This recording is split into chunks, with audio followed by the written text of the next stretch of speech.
Então, eu, nesse último cerco como pároco, o Padre Eduardo já está aqui, vai assumir essa missão, tão querido para mim,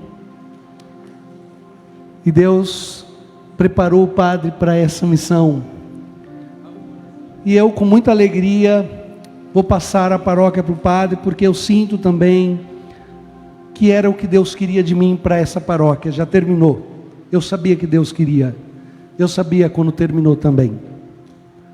Então, preparei esse último cerco, e como todos os cercos, eu sempre penso as músicas, os pregadores, o tema, eu fico por trás da organização, junto com os funcionários, com os agentes pastorais, mas nesse cerco eu quis ficar no fundo, porque eu queria que ficasse muito claro para vocês, de que para essa graça do cerco acontecer, independe do padre, só não pode faltar Jesus. Eu queria olhar de longe, porque também estou muito chorão.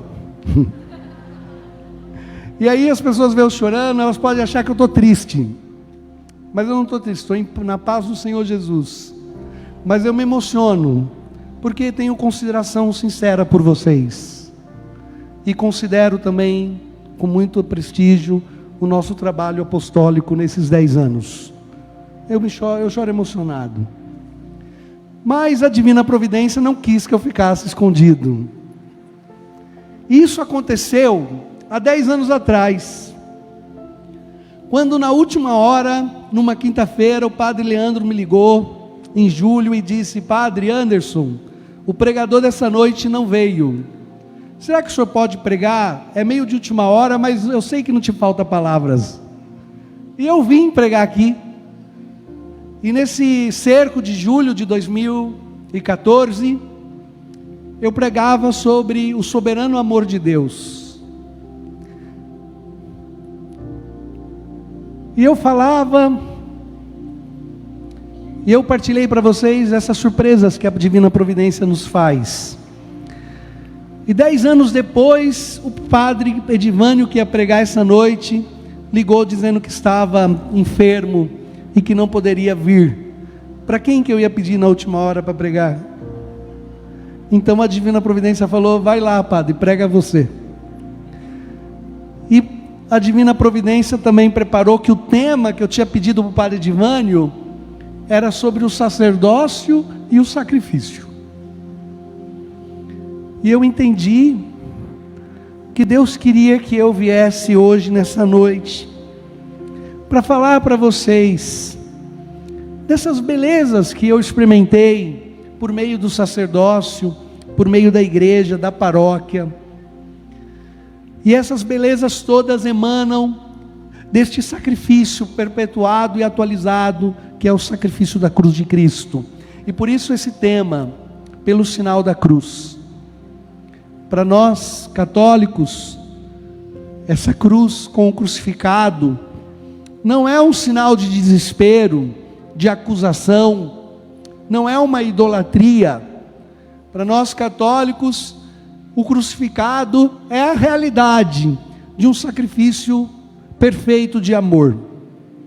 Quem aqui já fez algum sacrifício por alguém? O sacrifício torna sagrado. Sabe, quando você precisa abrir mão de sair, você precisa abrir mão de gastar um dinheiro seu por causa da sua família, de sair para um lugar que você queria para cuidar de alguém que está doente. Quando você precisa fazer um sacrifício cansado de levantar e fazer comida porque acabou de chegar lá a visita, os filhos com fome. Quando você faz um sacrifício, um menor sacrifício que seja, aquele ato torna aquele momento ou aquela pessoa mais sagrada, mais purificada pelo teu sacrifício. Por causa do teu sacrifício, aquele a que recebe se sente mais amado. E por isso não pode haver amor de quem não quer se sacrificar. Sem sacrifício não há amor, gente.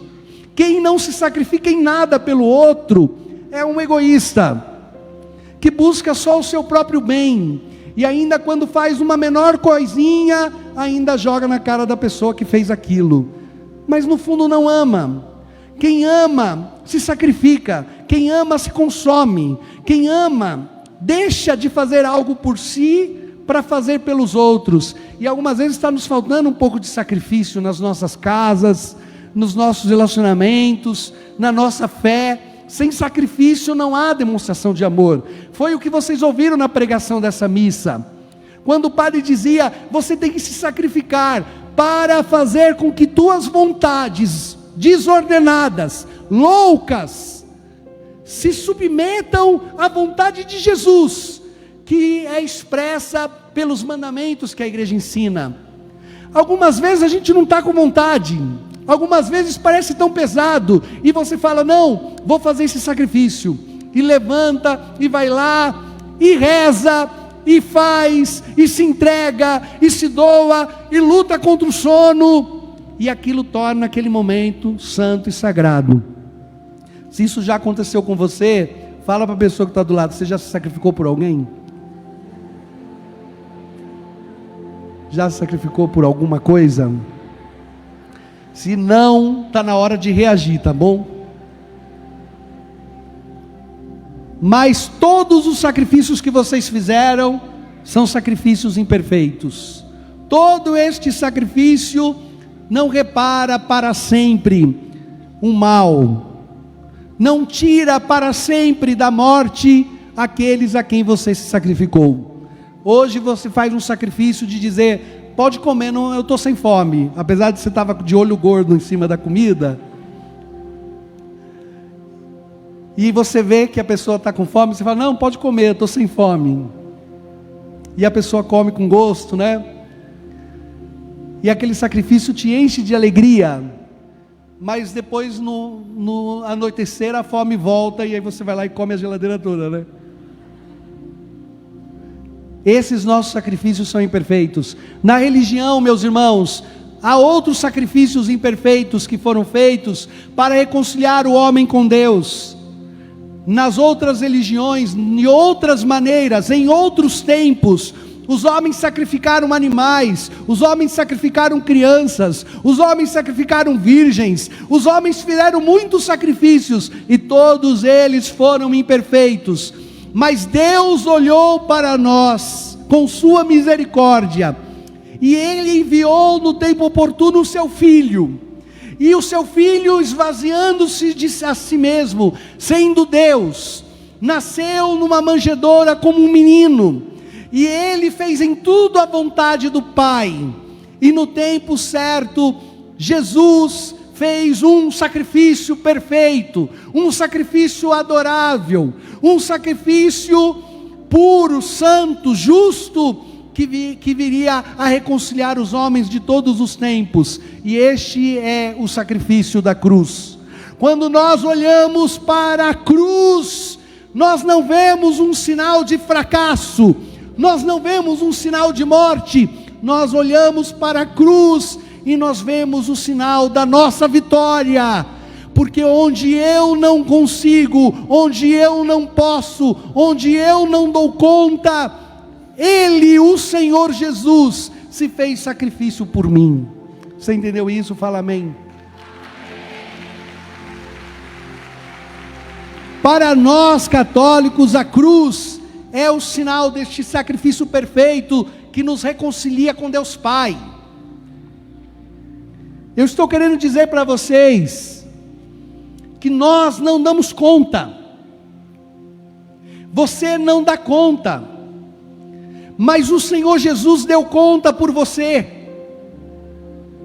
Então, o que você precisa fazer, o que nós precisamos fazer para vivermos reconciliados com Deus Pai? Unir a nossa vida à vida de Jesus, é dizer: Jesus, está aqui a minha incapacidade, está aqui as minhas misérias, está aqui a minha insegurança, está aqui, Senhor, as minhas faltas, a minha infidelidade.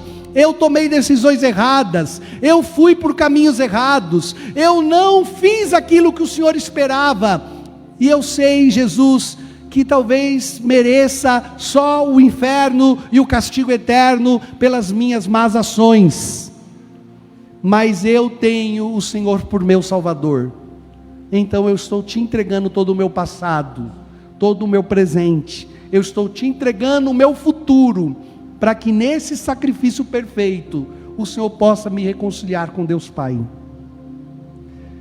Esta reconciliação do sacrifício de Jesus, é para nós uma fonte, que emana e irradia graças inúmeras, benefícios e vantagens, que curam a nossa alma, que glorificam a Deus, que saram os nossos corações, gente. E por isso, para nós católicos, não tem lugar mais perfeito do que aos pés da cruz, deste sacrifício que não é uma história do passado, mas de um sacrifício que é uma história atual, um sacrifício atualizado no altar da Santa Missa. Na missa, o sacrifício da cruz se torna presente, e por isso em 2025 anos, os homens continuam errando com Deus, os homens continuam errando com os outros, nós continuamos errando com nós mesmos, mas em 2025 anos, continuamos sendo redimidos, libertados, curados, restaurados, porque neste altar, Jesus continua entregando e dizendo: Pai, eu quero dar a minha vida por ele. Pai, eu quero dar a minha vida por essa mulher. Pai, eu quero dar a minha vida por esse homem. Pai, eu quero dar a minha vida por esse padre. Eu sei que ele tem falhado, que ele está falhando, que ele não tem sido fiel. Eu sei que ela não tem conseguido amar. Eu sei que ele não tem conseguido ter a vida de oração que o Senhor espera. Eu sei, Pai, que ele falhou, mas eu estou disposto a fazer a tua vontade. Eu torno presente a minha cruz para salvar esta alma, para libertar esta alma, para curar esta pessoa. Gente, eu estou dizendo para vocês, esse é o maior milagre, esta é a essência, este é o lugar onde todas as coisas podem recomeçar e ser refeitas, porque nós chegamos chagados aos pés desse altar e dessa cruz, e dela emana, e dela jorra uma água que cura e que liberta. E desse sacrifício da cruz, atualizado numa missa, brota para nós motivo de salvação e de esperança. Vocês estão me acompanhando?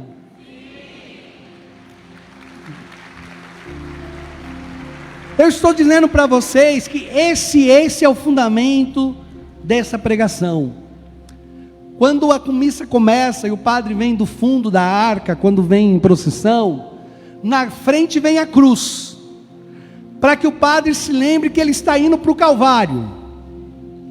O padre coloca a casula, tem a túnica branca, tem a estola branca, que significa o poder sacerdotal, e ele põe uma casula, que é aquele pano maior que fica por cima, que é a cruz. O padre é Jesus. Jesus está vindo carregando a cruz para morrer. E quando Jesus vai entrando, os anjos vão pegando todas as tuas dívidas e vão colocando nas costas de Jesus. Todos os teus erros e os teus pecados, os anjos vão colocando e vão colocando nas costas de Jesus.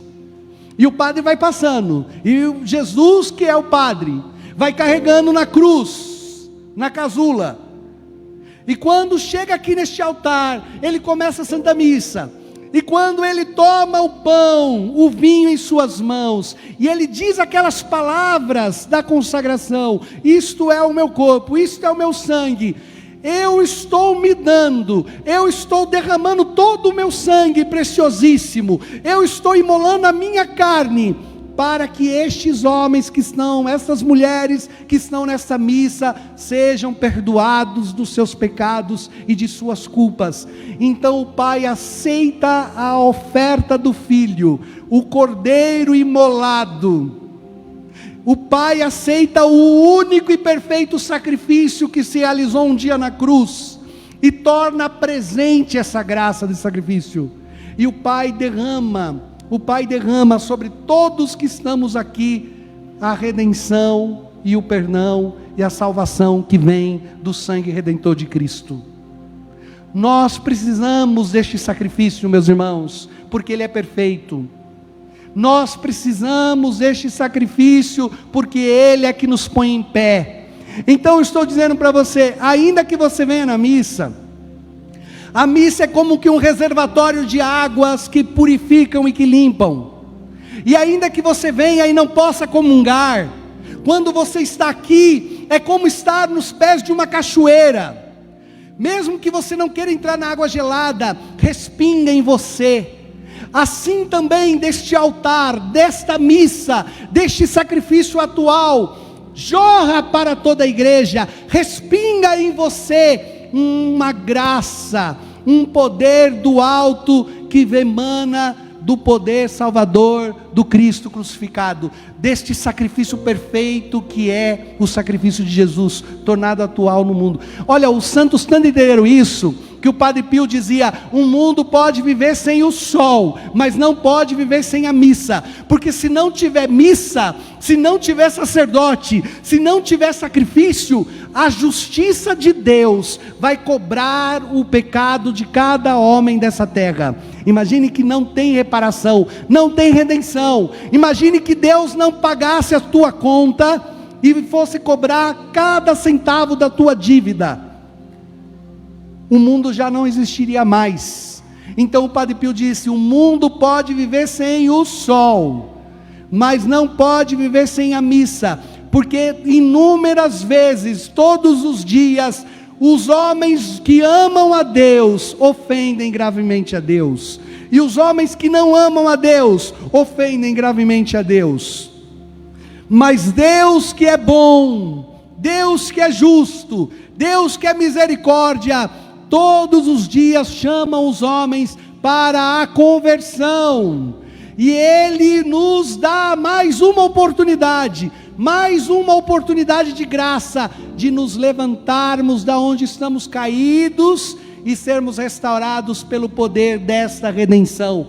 Não é que Ele simplesmente faz vista grossa, não, Ele não faz vista grossa, Ele assume os meus e os seus pecados, e torna esse sacrifício um pagamento eterno para todas as nossas faltas. Por isso eu estou querendo dizer para você, nós precisamos do sacrifício da Santa Missa. Fala para quem está perto de você, você precisa da missa. Está entendendo? Não adianta você falar que vai a pé para Aparecida, que vai subir de joelho as escadas da arca, que é só 4 degraus, que vai ficar o dia inteiro de jejum.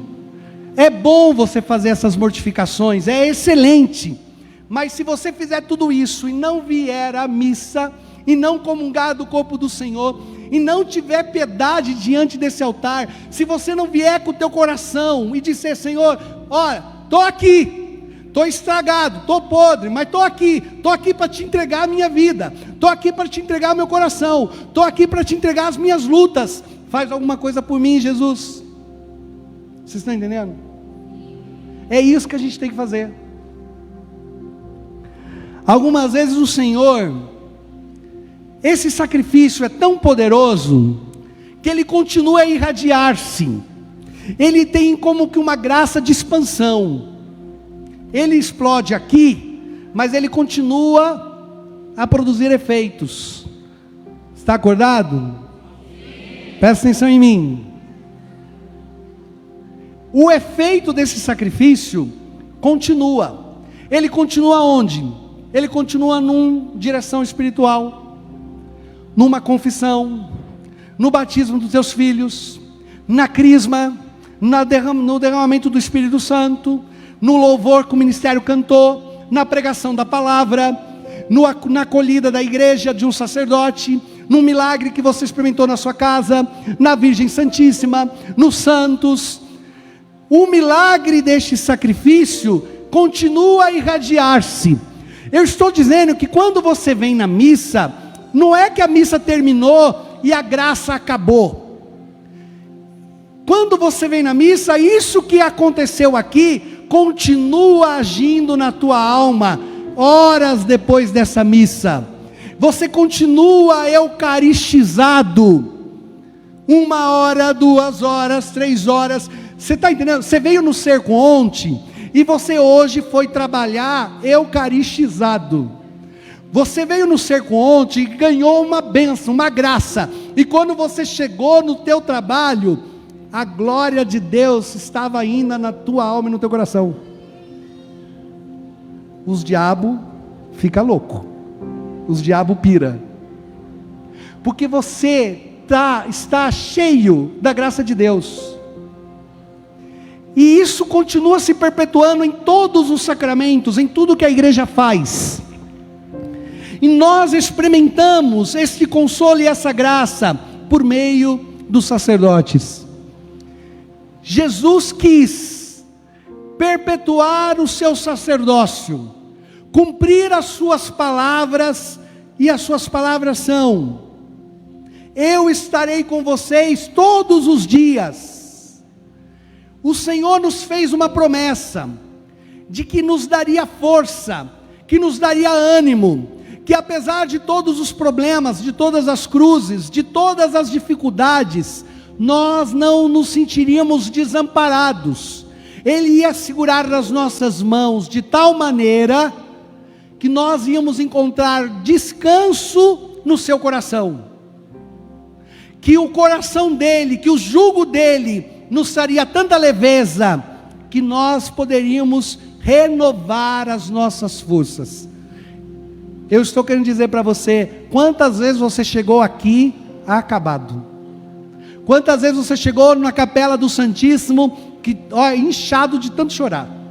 Chegou sem esperança. Você veio para uma missa sem esperança. Você veio falar com o padre. Você foi buscar a unção dos enfermos e os médicos disseram para você que não tinha mais saída. Quantas vezes você veio buscar a palavra? Você veio ouvir uma pregação, mas você veio se arrastando, você veio ferido, você veio machucada, você veio entregando os pontos. E num determinado momento o Senhor te encontrou e o Senhor fez uma restauração no teu coração.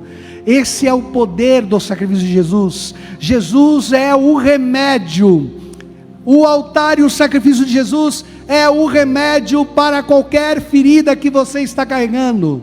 Então quando você vem, você encontra consolo, você encontra descanso, você encontra paz, porque o que o Senhor nos oferece através dos sacerdotes, através da igreja, através dos sacramentos, através desta vida de comunidade, através dessa igreja, desse cerco, o Senhor está nos oferecendo uma mão amiga que nos levanta apesar das nossas inúmeras e repetidas quedas, porque o Senhor está manifestando o amor do crucificado, que continua se dando por todos nós. Você precisa da casa de Deus, você precisa desse altar, você precisa dos sacramentos, porque você é fraco, porque você não é nada, porque você só toma decisões e nem sempre elas são as certas, mas você não precisa mais ficar prostrado e caído.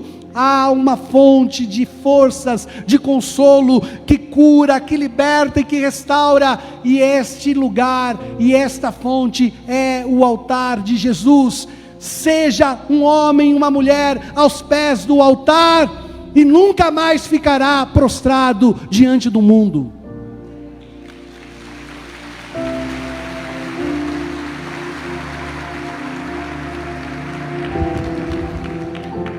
Jesus quis perpetuar neste sacrifício do altar o seu sacerdócio, e por isso o padre é sacerdote no sacerdócio de Jesus. Existia em Araão um sacerdócio levítico, que era hereditário, era de família, mas era um sacrifício imperfeito. Mas Jesus fala que é sacerdote, as cartas aos Hebreus diz que Jesus é sacerdote no sacerdócio de Melquisedeque. Melquisedeque, que no livro do Gênesis recebeu o dízimo de Abraão. Se Abraão, que é o pai da fé, pagou para Melquisedeque o dízimo, se Abraão, que é o pai da fé, recebeu o pão e o vinho de Melquisedeque, Este sacerdote Melquisedeque, diz a carta aos Hebreus capítulo 5, ele não sabe nem dar, é sem fim, sem começo e sem fim, é eterno, é Deus, é o sacerdócio da paz, é o sacerdócio sem fim, e neste sacerdócio de Jesus, é que os padres são sacerdotes. E eu já disse para vocês muitas vezes, o demônio sabe o poder deste altar, o demônio sabe o poder de uma vida na igreja, o demônio sabe o poder dos sacramentos, e por isso quer que você se prenda nos pecados dos padres, para não receber as graças e as bênçãos que jorram e emanam desse sacerdócio de Jesus. Quem perdoa os pecados? Jesus. Quem comunica o perdão dos pecados? Quem tem a voz para comunicar? O padre. Então o demônio quer que você se prenda no pecado do padre, para dizer assim: eu não vou confessar com um homem que é pecador que nem eu. Porque você não olha para o padre e vê o sacerdócio de Jesus. Porque você não olha para o sacerdote e não vê o sacerdócio de Jesus, você fica achando que não deve pedir a bênção ao padre. Eu lembro a história do padre, da mulher falou assim: eu não vou pedir a bênção porque você é mais novo do que eu. Bom, eu sou mais novo que você, mas o sacerdócio que eu carrego e que te abençoa tem 2025 anos.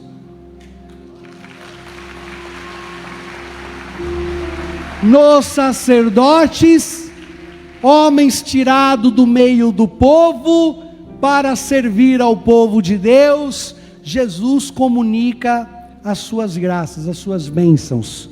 Então, neste sacerdócio de Melquisedeque, o que melhor um padre pode fazer pela sua igreja e pelo seu povo? Rezar, oferecer este sacrifício, perdoar os pecados, batizar os filhos de vocês, levá-los à oração, porque quando você chega ferido e se encontra no sacerdote, o Jesus sacerdote que quer te perdoar, você pode experimentar a graça e a força de ter sua vida completamente transformada, gente. Eu queria falar para vocês do meu amor pela igreja, do meu amor pelos sacerdotes, do meu amor por este sacrifício que transformou a minha vida. Me lembro com muita clareza que nós éramos uma família muito simples, de muitos irmãos, e que o pai e a mãe construíram sua casinha lá na Vila Comercial. Era uma casinha de um cômodo para 6 filhos, e que quando o pai estava desempregado, nós passamos por muitas provações, por muitos sofrimentos por causa do desemprego do pai. A mãe precisava cuidar dos filhos. Então uma vizinha da igreja falou se a gente não queria ganhar uma cesta para ajudar, uma cesta da comunidade. E foi muito bem-vinda aquela cesta. Quando nós estávamos com fome, lá estava Jesus na igreja. Lá estava Jesus naquela vizinha do grupo de rua. Lá estava Jesus naquele vicentino, consolando os nossos corações. Quando nós estávamos passando por apertos, nós então entramos para a comunidade, começamos a caminhar na igreja. E lá na igreja, quando passávamos por dificuldades que ia cortar a água e a luz, na pessoa do padre Norberto Savieto, que foi muito amigo da minha família, Deus socorreu a minha família e muito nos ajudou. Quando meu pai estava muito enfermo, Deus estendeu suas mãos e Jesus nos consolava pelos irmãos que nos visitavam e que nos animavam na fé, que nos ajudavam com os remédios. Então chegou um momento que precisávamos ir para frente, e mamãe precisava trabalhar. Ela nunca tinha trabalhado fora, então ela fazia uns trabalhos sociais na igreja, E o padre Genival falou assim para ela: Edna, eu quero que você cuide de tudo, e eu vou dar um carro para você cuidar dos pobres. E mamãe falou que não sabia nem dirigir, e o padre falou: se vira. E ele impulsionou ela, incentivou ela de todas as maneiras, e ela tirou carta, e ela começou a trabalhar muito pela igreja, pelos pobres.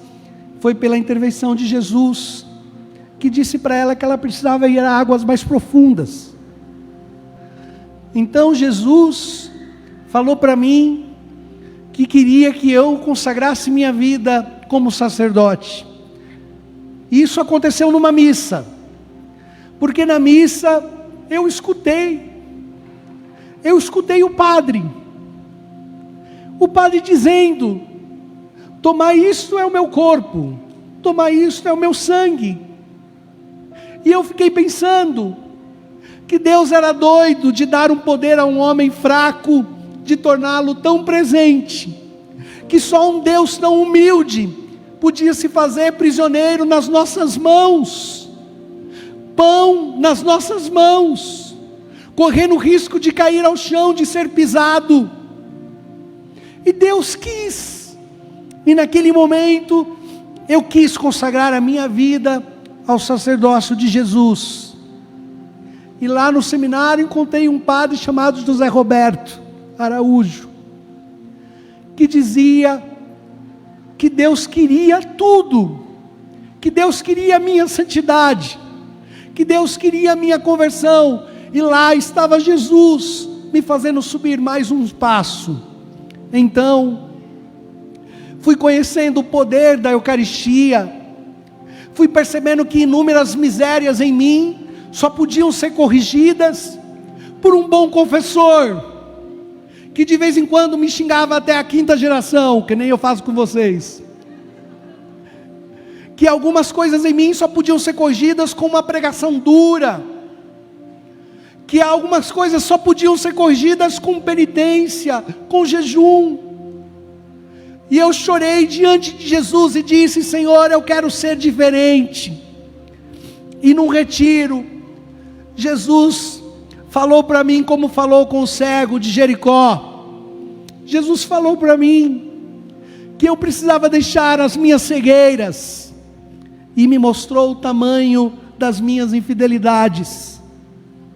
E ali eu encontrei as mãos chagadas de Jesus, que me levantou. Por fim, experimentei nos padres a amizade, o perdão.